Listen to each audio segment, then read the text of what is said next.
सर्वशक्तिमान परमेश्वर के वचनों के पाठों का संग्रह।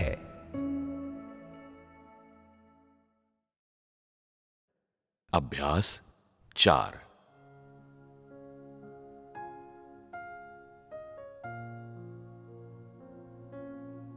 जिस शांति और आनंद के बारे में आज मैं बोलता हूं, वो उनके समान नहीं है जिनमें तुम विश्वास करते हो और समझते हो।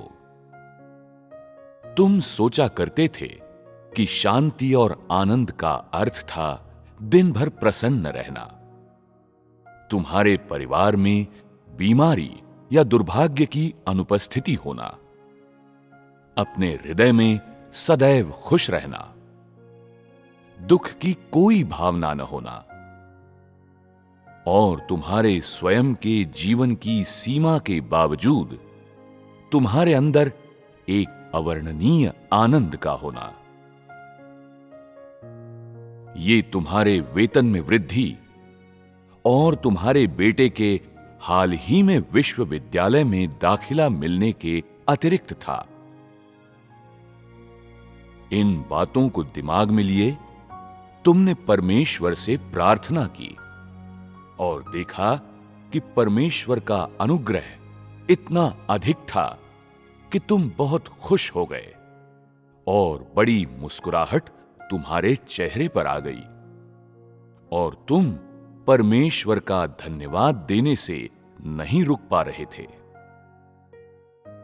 ऐसी शांति और आनंद पवित्र आत्मा की उपस्थिति पाने की शांति और आनंद नहीं है, बल्कि यह तुम्हारी देह की संतुष्टि की शांति और आनंद है। तुम्हें समझना चाहिए कि आज ये कौन सा युग है। अब ये अनुग्रह का युग नहीं है तथा अब और वो समय नहीं है जब तुम रोटी से अपना पेट भरने की मांग करते हो। तुम अत्यंत आनंदित हो सकते हो क्योंकि तुम्हारे परिवार के साथ सब ठीक चल रहा होता है, किंतु तुम्हारा जीवन हाँफ कर अपनी आखिरी सांस ले रहा है। और इस प्रकार चाहे तुम्हारा आनंद कितना ही बड़ा हो, पवित्र आत्मा तुम्हारे साथ नहीं है। पवित्र आत्मा की उपस्थिति को पाना सरल है। तुम्हें जो चाहिए उसे ठीक से करें। मनुष्य के कर्तव्य और कार्य को अच्छी तरह से करें। अपनी आवश्यकता की चीजों से स्वयं को सज्जित करने और अपनी कमियों को पूरा करने में सक्षम बने। यदि तुम सदैव अपने जीवन के लिए बोझ ढोते हो और खुश रहते हो क्योंकि आज तुमने सत्य को समझ लिया है या परमेश्वर के आज के कार्य को समझ लिया है, तो ये वास्तव में पवित्र आत्मा की उपस्थिति का होना है। या कभी तुम बहुत व्यग्र हो जाते हो क्योंकि तुम्हारा सामना किसी ऐसी चीज से होता है जिसे तुम नहीं जानते हो कि कैसे अनुभव करना है, या क्योंकि तुम किसी ऐसी सच्चाई को समझने में असमर्थ होते हो जिसकी संगति की जाती है। यह साबित करता है कि पवित्र आत्मा तुम्हारे साथ है।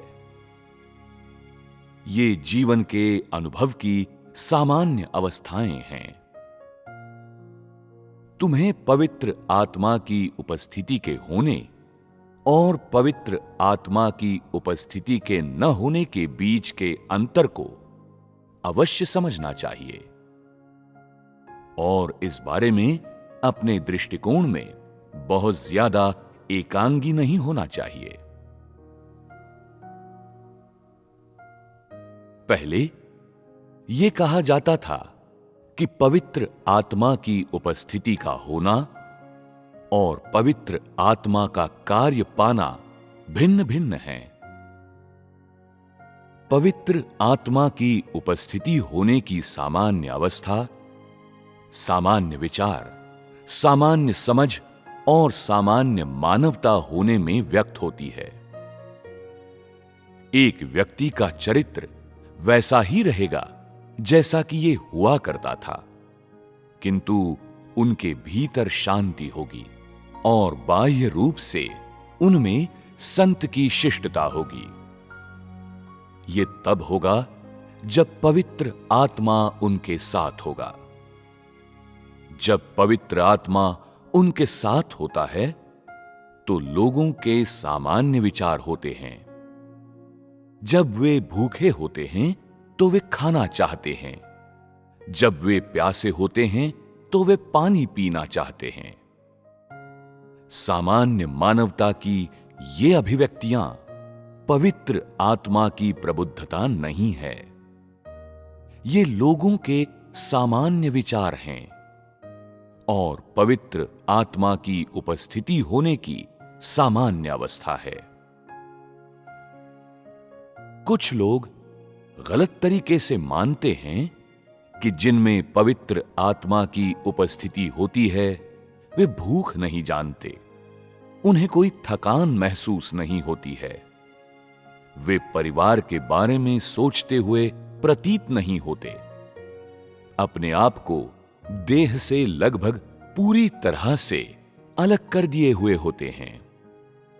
वास्तव में जितना अधिक पवित्र आत्मा लोगों के साथ होता है उतना अधिक वे सामान्य होते हैं। वे परमेश्वर के लिए पीड़ित होना और चीजों को त्यागना, स्वयं को परमेश्वर के लिए व्यय करना और परमेश्वर के प्रति निष्ठावान बनना जानते हैं। और इसके अलावा वे खाना और कपड़े पहनना जानते हैं। दूसरे शब्दों में उन्होंने सामान्य मानवता का ऐसा कुछ भी नहीं खोया है जो कि मनुष्य के पास और उन्हें होना चाहिए, और इसके बजाय विशेष रूप से तर्कसंगतता से संपन्न हैं। कभी-कभी वे परमेश्वर के वचनों को पढ़ते हैं और परमेश्वर के कार्य पर विचार करते हैं और उनके हृदय में विश्वास होता है और वे सच्चाई का अनुसरण करने के इच्छुक होते हैं। बेशक पवित्र आत्मा का कार्य इसी बुनियाद पर आधारित है। यदि लोग बिना सामान्य विचारों वाले होते हैं तो उनके पास कोई तर्कसंगतता नहीं होती है, जो कि एक सामान्य अवस्था नहीं है। जब लोगों के विचार सामान्य होते हैं और पवित्र आत्मा उनके साथ होता है तो वे अनिवार्य रूप से एक सामान्य व्यक्ति की तर्कसंगतता से संपन्न होते हैं, अर्थात उनकी एक सामान्य अवस्था होती है। परमेश्वर के कार्य का अनुभव करने में पवित्र आत्मा के कार्य के लिए निश्चित समय होते हैं, जबकि पवित्र आत्मा की उपस्थिति प्रायः हर समय रहती है। जब तक लोगों की तर्कसंगतता और विचार सामान्य होते हैं और जब तक उनकी अवस्थाएं सामान्य होती हैं, तब पवित्र आत्मा निश्चित रूप से उनके साथ होता है। जब लोगों की तर्कसंगतता और विचार सामान्य नहीं होते हैं तो उनकी मानवता सामान्य नहीं होती है। यदि इस पल में पवित्र आत्मा का कार्य तुम में है तो पवित्र आत्मा भी निश्चित रूप से तुम्हारे साथ होगा। किंतु यदि पवित्र आत्मा तुम्हारे साथ है तो आवश्यक नहीं कि तुम्हारे भीतर पवित्र आत्मा का कार्य हो, क्योंकि पवित्र आत्मा विशेष समयों पर कार्य करता है। पवित्र आत्मा की उपस्थिति का होना केवल लोगों के सामान्य जीवन के तरीके को बनाए रख सकता है, किंतु पवित्र आत्मा केवल निश्चित समयों पर ही कार्य करता है। उदाहरण के लिए, यदि तुम कोई कार्यकर्ता या अगुवा होते, तो जब तुम कलीसिया को आपूर्ति और सिंचन प्रदान करते, तब पवित्र आत्मा तुम्हें कुछ वचनों से प्रबुद्ध करेगा, जो दूसरों के लिए शिक्षाप्रद होगा और जो तुम्हारे भाइयों बहनों की कुछ व्यावहारिक समस्याओं का समाधान कर सकता है। यही है जब पवित्र आत्मा कार्य कर रहा है। कभी कभी तुम परमेश्वर के वचनों को खा पी रहे होते हो और पवित्र आत्मा तुम्हें प्रबुद्ध कर देता है और तुम स्वयं को अपने अनुभवों के विरुद्ध उन्हें संभालने में विशेष रूप से सक्षम पाते हो और तुमको अपनी अवस्था का अधिक ज्ञान प्रदान करता है। यह भी पवित्र आत्मा का कार्य है।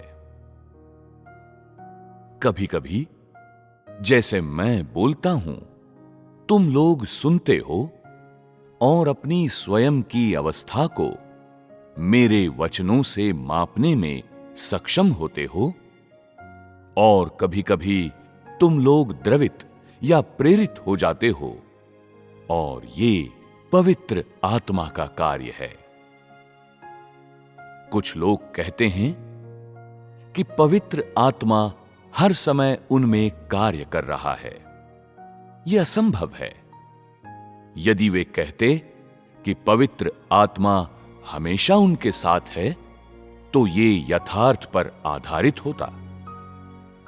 यदि वे कहते कि उनकी सोच और उनका बोध हर समय सामान्य है, तो ये भी यथार्थ पर आधारित होता और ये दिखाता कि पवित्र आत्मा उनके साथ है। यदि वे कहते हैं कि पवित्र आत्मा हमेशा उनके भीतर कार्य कर रहा है, कि वे परमेश्वर द्वारा प्रबुद्ध किए गए हैं और हर पल पवित्र आत्मा द्वारा स्पर्श किए जाते हैं और हर समय नया ज्ञान प्राप्त करते हैं, तो ये सामान्य नहीं है। ये नितांत अलौकिक है। बिना किसी संदेह के ऐसे लोग बुरी आत्माएं हैं। यहां तक कि जब परमेश्वर का आत्मा देह में आता है, तब ऐसे समय होते हैं जब उसे भी अवश्य भोजन करना चाहिए और आराम करना चाहिए। मनुष्य की तो बात ही छोड़ो। जो लोग बुरी आत्माओं द्वारा ग्रस्त हो गए हैं, वे देह की कमजोरी से रहित प्रतीत होते हैं। वे सब कुछ त्यागने और छोड़ने में सक्षम होते हैं। वे भावनाओं से मुक्त होते हैं, यातना को सहने में सक्षम होते हैं और जरा सी भी थकान महसूस नहीं करते हैं, मानो कि वे देहातीत हो चुके हैं। क्या ये नितांत अलौकिक नहीं है? दुष्ट आत्मा का कार्य अलौकिक है और ये चीजें मनुष्य के द्वारा अप्राप्य हैं। जो लोग विभेद नहीं कर सकते हैं, वे जब ऐसे लोगों को देखते हैं तो ईर्ष्या करते हैं और कहते हैं कि परमेश्वर पर उनका विश्वास बहुत मजबूत है और बहुत अच्छा है, और कहते हैं कि वे कभी कमजोर नहीं पड़ते हैं। वास्तव में ये दुष्ट आत्मा के कार्य की अभिव्यक्ति है। इसका कारण यह है कि एक सामान्य अवस्था के लोगों में अनिवार्य रूप से मानवीय कमजोरियां होती हैं। ये उन लोगों की सामान्य अवस्था है जिनमें पवित्र आत्मा की उपस्थिति होती है। किसी की गवाही में अड़िग रहने का क्या अर्थ है? कुछ लोग कहते हैं कि वे बस इस तरह से अनुसरण करते हैं और स्वयं को इस चिंता में नहीं डालते हैं कि क्या वे जीवन प्राप्त करने में सक्षम हैं। वे जीवन की खोज नहीं करते हैं, किंतु वे पीछे भी नहीं पलटते हैं। वे केवल ये स्वीकार करते हैं कि कार्य का ये चरण परमेश्वर द्वारा किया जाता है। इस सब में क्या वे अपनी गवाही में विफल नहीं हुए हैं? ऐसे लोग जीत लिए जाने की गवाही भी नहीं देते हैं। जिन लोगों पर विजय प्राप्त की जा चुकी है, वे अन्य सभी की परवाह किए बिना अनुसरण करते हैं और जीवन की खोज करने में सक्षम होते हैं। वे न केवल व्यावहारिक परमेश्वर में विश्वास करते हैं, बल्कि परमेश्वर के सभी व्यवस्थापनों का पालन करना भी जानते हैं। ऐसे ही लोग गवाही देते हैं।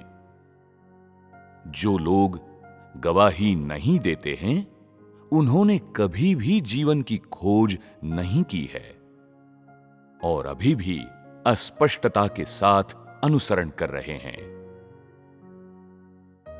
तुम अनुसरण कर सकते हो, किंतु इसका अर्थ यह नहीं है कि तुम पर विजय प्राप्त की जा चुकी है, क्योंकि तुम परमेश्वर के आज के कार्य के बारे में कुछ नहीं जानते हो। जीत लिया जाना सशर्त है। सभी अनुसरण करने वाले जीते नहीं गए हैं, क्योंकि अपने हृदय में तुम इस बारे में कुछ भी नहीं समझते हो कि क्यों तुम्हें आज के परमेश्वर का अनुसरण करना चाहिए। न ही तुम ये जानते हो कि तुम आज तक सफल कैसे रहे, किसने आज तक तुम्हारा समर्थन किया है। परमेश्वर में अपने विश्वास में कुछ लोग पूरा दिन भ्रम में व्यय कर देते हैं। इस प्रकार अनुसरण करने का आवश्यक रूप से यह अर्थ नहीं है कि तुम गवाही दे रहे हो। वास्तव में सच्ची गवाही क्या है? यहां कही गई गवाही के दो हिस्से हैं। एक जीत लिए जाने की गवाही है और दूसरी पूर्ण बना दिए जाने की गवाही है। दूसरे शब्दों में, यदि तुम क्लेशों और परीक्षाओं के दौरान अड़िग रहने में सक्षम हो, तो तुमने गवाही के दूसरे कदम को पेश किया है। आज जो महत्वपूर्ण है, वो है गवाही का पहला कदम। ताड़ना और न्याय की परीक्षाओं की हर घटना के दौरान अड़िग रहने में सक्षम होना। ये विजय प्राप्त कर लिए जाने की गवाही है। ऐसा इसलिए है क्योंकि आज विजय का समय है। तुम्हें पता होना चाहिए कि आज पृथ्वी पर परमेश्वर के कार्य का समय है।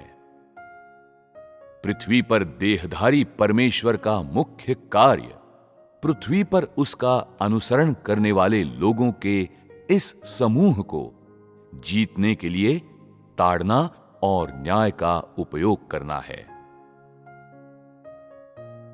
तुम जीत लिए जाने की गवाही देने में सक्षम हो या नहीं, यह न केवल इस बात पर निर्भर करता है कि तुम बिल्कुल अंत तक अनुसरण कर सकते हो या नहीं, बल्कि इससे भी महत्वपूर्ण रूप से इस बात पर निर्भर करता है कि जब तुम परमेश्वर के कार्य के प्रत्येक चरण का अनुभव करते हो, तो तुम परमेश्वर के ताड़ना और न्याय के सच्चे ज्ञान में सक्षम होते हो या नहीं, और इस बात पर कि तुम इस समस्त कार्य को वास्तव में समझते हो या नहीं। ये ऐसा मामला नहीं है कि यदि तुम बिल्कुल अंत तक अनुसरण करोगे तो तुम सफल होने में सक्षम हो जाओगे। तुम्हें ताड़ना और न्याय की हर घटना के दौरान स्वेच्छा से समर्पण करने में सक्षम अवश्य होना चाहिए। तुम जिस कार्य का अनुभव करते हो, तुम्हें उसके प्रत्येक चरण के बारे में सच्चे ज्ञान में सक्षम अवश्य होना चाहिए और परमेश्वर के स्वभाव का ज्ञान प्राप्त करने और आज्ञा पालन करने में सक्षम अवश्य होना चाहिए। ये जीत लिए जाने की अंतिम गवाही है जो तुमसे अपेक्षित है।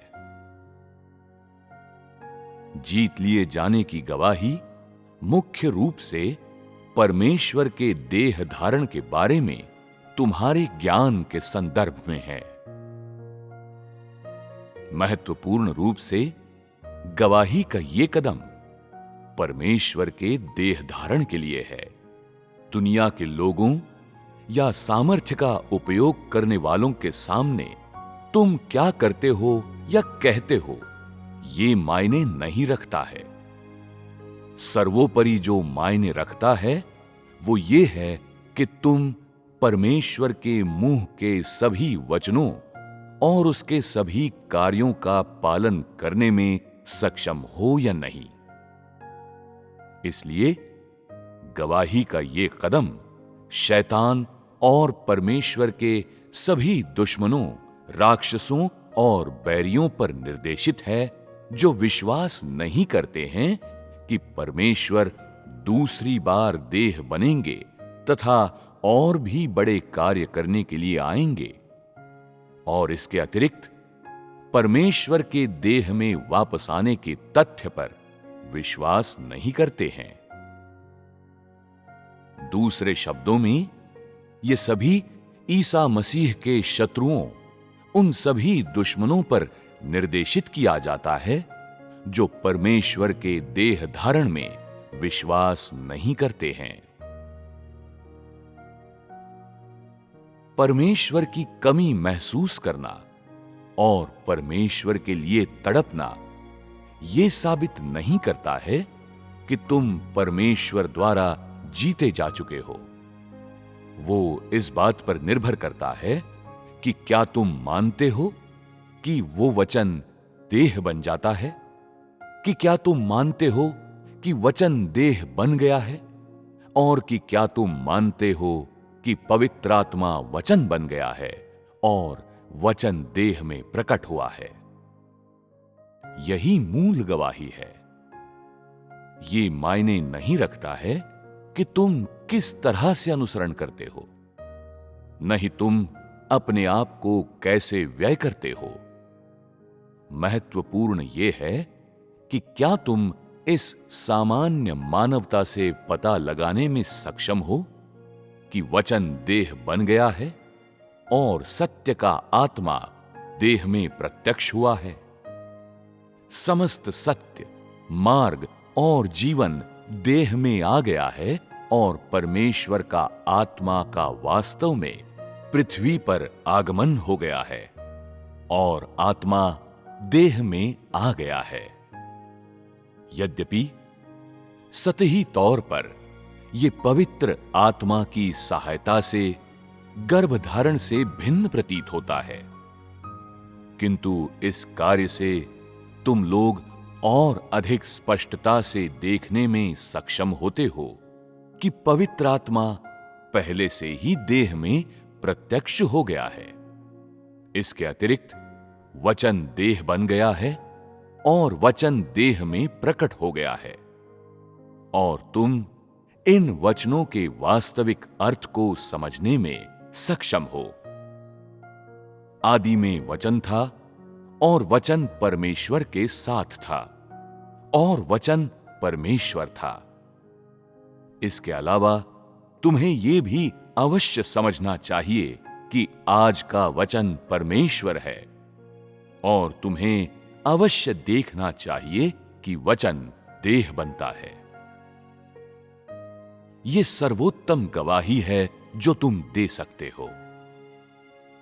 यह साबित करता है कि तुम देहधारी परमेश्वर के सच्चे ज्ञान से संपन्न हो। तुम न केवल उसे जानने में सक्षम हो, बल्कि ये भी जानते हो कि जिस मार्ग पर तुम आज चलते हो वही जीवन का मार्ग है और सत्य का मार्ग है। यीशु ने कार्य का एक चरण किया, जिसने केवल वचन परमेश्वर के साथ था के सार पूरा किया। सत्य परमेश्वर के साथ था और परमेश्वर का आत्मा देह के साथ था और उससे अभिन्न था, अर्थात देहधारी परमेश्वर का देह परमेश्वर के आत्मा के साथ था, जो कि एक अधिक बड़ा प्रमाण है कि देहधारी यीशु परमेश्वर का प्रथम देह धारण था। कार्य के इस चरण ने वचन देह बनता है के आंतरिक अर्थ को पूरा किया। वचन परमेश्वर के साथ था और वचन परमेश्वर था को और गहन अर्थ प्रदान किया, और तुम्हें इन वचनों पर दृढ़ता से विश्वास करने की अनुमति देता है कि आरंभ में वचन था।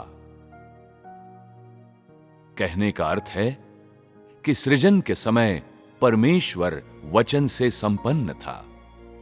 उसके वचन उसके साथ थे और उससे अभिन्न थे, और अंतिम युग में वो अपने वचनों की सामर्थ्य और उसके अधिकार को और भी अधिक स्पष्ट करता है और मनुष्य को परमेश्वर के सभी तरीकों को देखने की, उसके सभी वचनों को सुनने की अनुमति देता है। ऐसा है अंतिम युग का कार्य। तुम्हें इन चीजों को हर पहलू से जान लेना चाहिए। ये देह को जानने का नहीं, बल्कि देह और वचन को जानने का प्रश्न है।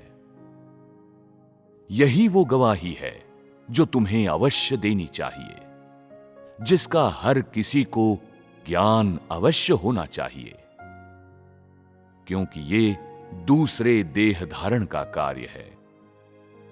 और आखिरी बार जब परमेश्वर देह बनता है, ये उसके देह धारण के महत्व को पूर्णतः पूरा कर देता है।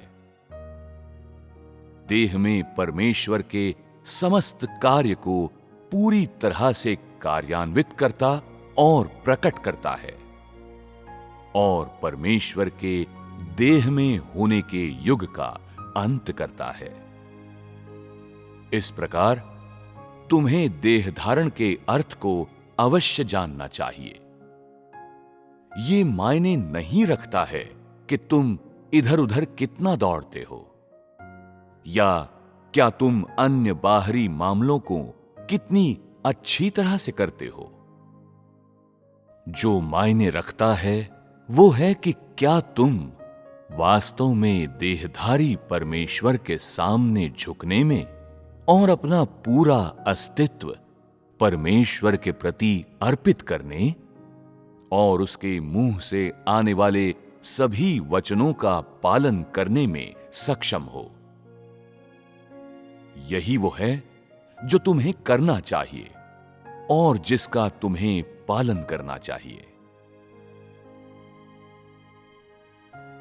गवाही का आखिरी चरण इस बात की गवाही है कि क्या तुम पूर्ण बनाए जाने में सक्षम हो या नहीं, जिसका अर्थ है कि अंतिम गवाही यह है कि देहधारी परमेश्वर के मुंह से बोले गए सभी वचनों को समझ करके तुमने परमेश्वर के ज्ञान को पाया और उसके बारे में निश्चित हो गए। तुम परमेश्वर के मुंह के सभी वचनों को जीते हो और उन शर्तों को प्राप्त करते हो जो परमेश्वर तुमसे मांगता है। पतरस की शैली और अय्यूब की आस्था इस तरह से कि तुम मृत्यु तक पालन कर सको, अपने आप को पूरी तरह से उसे सौंप दो और अंत में मनुष्य की एक छवि प्राप्त करो जो मानक के स्तर का हो, जिसका अर्थ है कि किसी ऐसे व्यक्ति की छवि जिसे परमेश्वर की ताड़ना और न्याय का अनुभव करने के बाद जीता और पूर्ण बनाया जा चुका हो। यही वो गवाही है जिसे किसी ऐसे व्यक्ति के द्वारा दी जानी चाहिए जिसे अंततः पूर्ण बना दिया गया है। ये गवाही के 2 कदम है जो तुम लोगों को उठाने चाहिए और ये परस्पर संबंधित हैं, प्रत्येक अपरिहार्य है। किंतु एक बात तुम्हें अवश्य जाननी चाहिए। आज जिस गवाही की मैं तुमसे अपेक्षा करता हूं, वो न तो दुनिया के लोगों पर, न ही किसी एक व्यक्ति पर निर्देशित है, बल्कि उस पर है जो मैं तुमसे मांगता हूं। ये इस बात के द्वारा मापी जाती है कि क्या तुम मुझे संतुष्ट करने में सक्षम हो या नहीं, और क्या तुम मेरी उन अपेक्षाओं के मानकों को पूर्णतः पूरा करने में समर्थ हो जो मैं तुम लोगों में से प्रत्येक से करता हूं। यही वो है जिसे तुम लोगों को समझना चाहिए।